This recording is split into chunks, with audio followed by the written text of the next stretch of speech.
Hey guys, welcome to Double Double. I'm Pranay, and today we're going to talk about some important tips that can help you to find your first job in Canada. If you're a newcomer or an immigrant, even if you're not, then these tips can still help you find a job.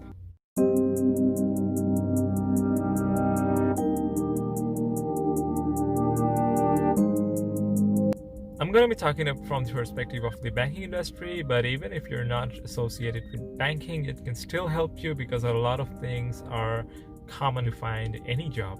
So let's get started. So my very first tip number one is to match your resume to the job description of the job.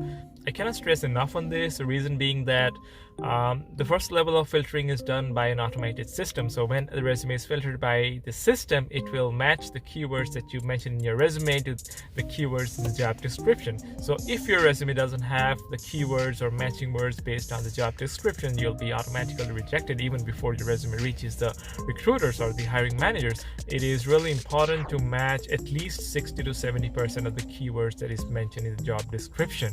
If you don't do it, the chances of your resume getting a preference compared to the other resumes is very less. One thing you can do if you do not have the exact skills that is mentioned in the job description is that you can mention the transferable skills that you can have and highlight those. And even then, just make sure that you match the keywords that are mentioned in the job description. Employers here in Canada, they are not looking for what you have achieved, but it's more from the perspective of what they want. So you need to highlight the aspects of what they are looking for, and if you fit the criteria, they have a set criteria of what they want, right? So if you match that set criteria, the chances of getting an interview call is really high. And then it's all about how your performance in the interview is, right? One idea I can share here is that you can have different folders in your computer and each folder is specific to each of the job profiles that you're looking for. That way you have many resumes. Every time a new job posting comes up, you can just go to that particular folder and customize that resume slightly, but it's already customized based on the job profile, right? So the effort involved is less and you can quickly apply to the job. So talking about quickly, that is my second point. Second most important point is that whenever there's a job posting, stop delaying, try to apply to it as soon as possible. This is very important because each job postings has at least a couple of hundreds of applicants, right? So there's some way of filtering that the recruiters use, and one of the effective ways of filtering out resumes is the first come first serve basis, right?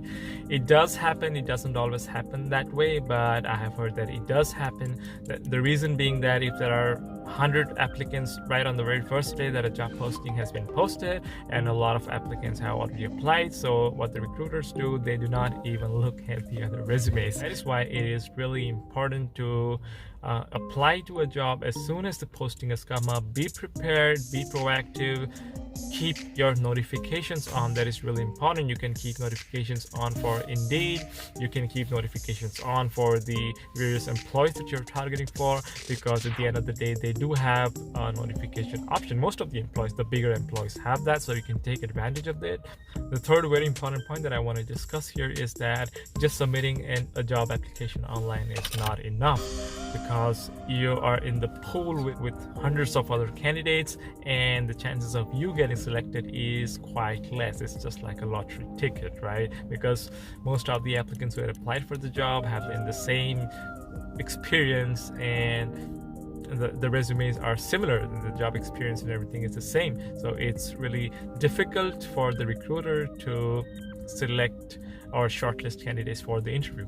So one very important thing to do is to directly reach out to the recruiters, directly reach out to the hiring managers, try to get their contacts and try to get in touch with them. Maybe schedule a coffee chat. A coffee chat is when you have an informal meeting with them and you discuss about your career goals. Maybe you discuss about the job description, you discuss about the job profile. You try to understand more about a job, and at the same time you try to create a good impression of yours, an impression that you are the right candidate, that you have the skills, you have the behavioral skills, you have the soft skills, and you have the technical skills to perform well in the job.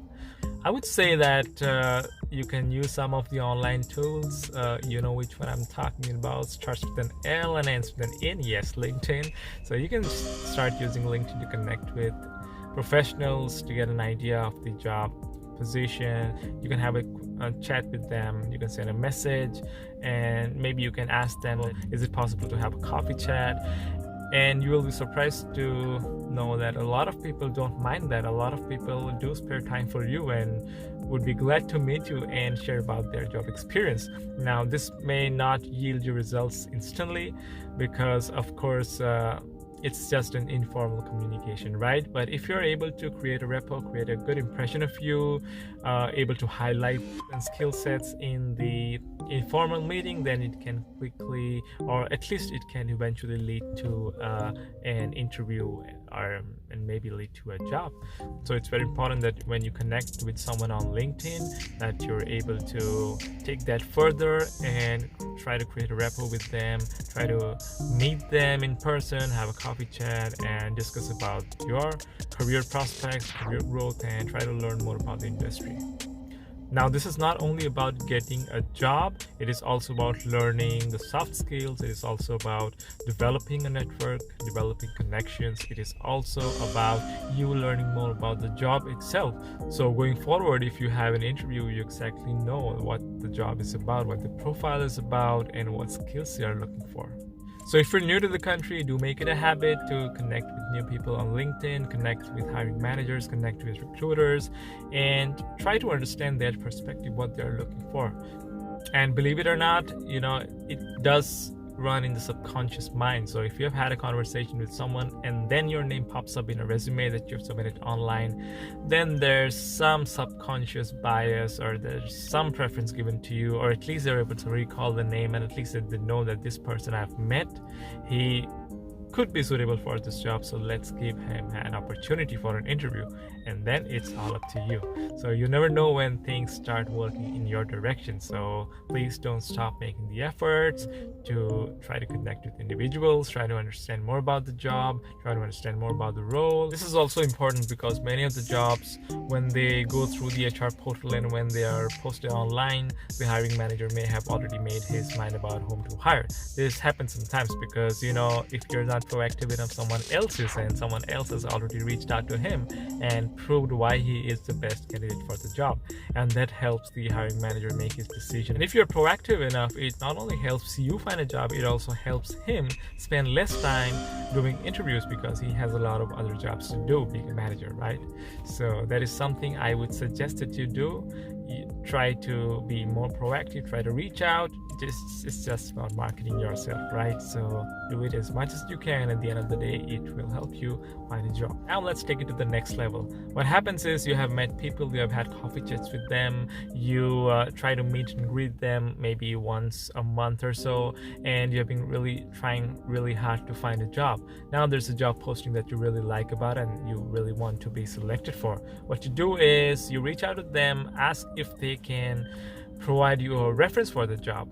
What typically happens is that they will provide you with the link and their maybe employee number, and then you can apply using that. Now what happens is that when an employee refers an outsider to the job, it creates some trust in the mind of the HR people. So that may help accelerate or pull your resume to the top of the list. So why not try that? And this exactly is my next point, that ask for references. Try to connect with people, and even if you are not able to meet with them, you can try to find some friends or a distant relative or anyone else who is in their job, right? And then you can try to ask them to refer you to the job. One thing that can help you get references is to have a stellar LinkedIn profile. Yes, if you have all your information in LinkedIn, if you are able to demonstrate that you have the right experience and qualities for the job, if you have done some certifications and courses that can help you excel in the job, then don't hesitate to share it on LinkedIn. try to keep your LinkedIn profile updated, and that way your connections know that you're working hard and that you're putting in all efforts that you can to find a job. And that is really helpful. When people see that you're working hard, they want to help you, and this applies to most of the things. When people see that you're working hard and then you ask them to refer you to the job, the chances of them referring you increases. And sometimes employees do get incentives to refer other people to the job, and if they're selected and are able to spend some time in the job. So when that happens, it's a mutual benefit, right? So you get the job, and the other person who refers you get the money for recommending a good candidate to the employer. So a lot of people might be willing to refer you to the job. One more important thing is to know which skills are in demand, which skills are most valuable for the job or for the profile that you're looking for. What you can do then is to find some online courses. I'm not saying that you should spend a lot of money doing online certifications and courses, but you should try to do the ones that will really help you, get that skill which is scarce and which can help you find a job. It could be an Excel, it could be a SQL course, it could be some technical course, it could be a software. So just try to find what is really being required, and maybe you can put some effort and time in doing that, and then update your LinkedIn with that certification. It provides a good image of you that you're willing and you want to keep updated, you want to stay updated, and you want to stay ahead of the competition. So that says a lot about you and your personality. So keep doing courses, certifications that you'll find online. There are a lot of free ones available. There's no harm doing them and updating your LinkedIn profile. Okay, now let's assume that you have taken all these efforts. You have tried networking, you have tried updating your resume, you have tried to match the keywords, you have done all the certifications and courses, and all this has helped you get your first interview. Now let's talk about the interview skills. So what I do in my interviews is use the STAR method. The STAR method is a situation, task, approach, and the result. I try to provide a lot of examples in my interviews to demonstrate that I have been into those situations, or at least similar situations, and those things have helped me grow in my career and to grow as a person as well. The more examples you give, the more it shows that you have been into situations, the more confidence it gives the employer to hire you. So the STAR method is really useful in demonstrating and giving an example. What it exactly is that it gives you an idea to frame your example, frame your answer, and it gives a storyline to your example. For example, it starts with S, which is the situation. So we explain the situation, and then once you explain the situation, for example, we had a disgruntled customer, or we had a lot of targets to achieve, and I had a huge workload, stuff like that. Present the situation which is realistic, and it provides an insight that you have been in such situations before. It should be more related to the job that you're applying for, because that would really help. And so once you give the situation to them, then you explain the tasks that you are supposed to do. So you explain the tasks, you're specific about the task that you're supposed to do and what is the expectation out of it, what is your end goal. Then you describe the approach that you devised to fulfill that task, to reach the end goal, and to reach your targets. So we have the situation, we have the tasks, and then you explain the approach. Now this is the most important part. The approach shows how you've been able to use all your technical, all your behavioral or soft skills, or how you used all your skills to reach an end result. Then we move to the R, which is the result. So then you demonstrate how you were able to achieve result, maybe exceed the expectations, maybe win back a disgruntled customer, or reach some amazing sales figures. Now some quick tips here is that you can just prepare 4 or 5 examples based on the STAR method, and then you'd be surprised how you can apply all these examples to any question that has been asked to you. Say for example, you prepare an example of how you handled a really rude customer who was really important to your employer, who was really important to your company. Now if you effectively use the STAR method to explain this example, you can use the same example if you're asked a communication related example, if you're asked a customer focused related example, if you're asked for technical examples, explain your job skills, or even if you're asked a behavioral question or your leadership skills. So in any of these questions, you can just fit in this example if you have prepared it using the right approach and the focus. So just focus on the STAR method, and that will really help you ace your interviews. So there's a cop car, there it goes. There's another cop car. So let's take the worst case scenario that you've been applying, you've been following all the steps that I mentioned previously, and still you're not getting a job interview. What you can do now, this is very important. Sometimes it happens that instead of doing all the above, you might not be getting any responses. So that's when the agencies help. How the agencies work is that they get the job profiles or the requirements from the employer, and then they try to find the right candidate for them.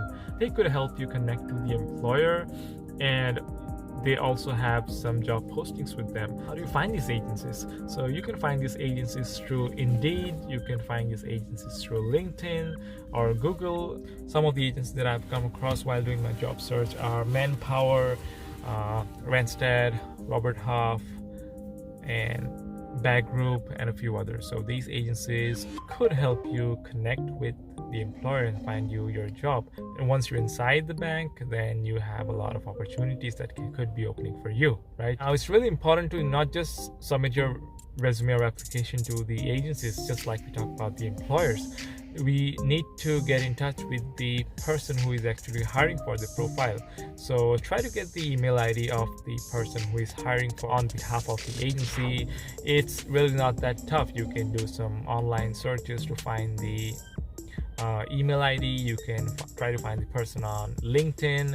So that has really helped me as well to try to send emails to the recruiters from these agencies, and then this agency reply to you, they forward your resumes to the employer, and you get invited for an interview. So you start as a contractual employee, and within a few months or maybe a year, you get converted into a permanent employee based on your performance. I have seen that happen a lot, and that is very common, especially in the banking industry. For back office roles, it's usually through contractual roles that people enter, and then they get converted into permanent roles. I hope all these tips really help you find your dream job as soon as you can. So just try working hard. These are tough times, but at the end of the day, if you were smart enough, then you can still get a job in a reasonable amount of time. So all the best, and let me know in the comments if I did miss anything, so that I can add that in my future videos. If there's anything that you want me to make a video on, please let me know. This is a new channel, and I'm still learning things as I make videos. If you like my content, please like, comment, subscribe, and don't forget to click on the bell notification.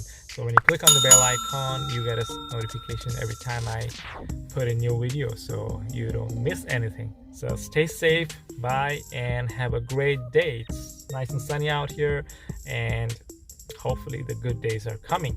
Bye.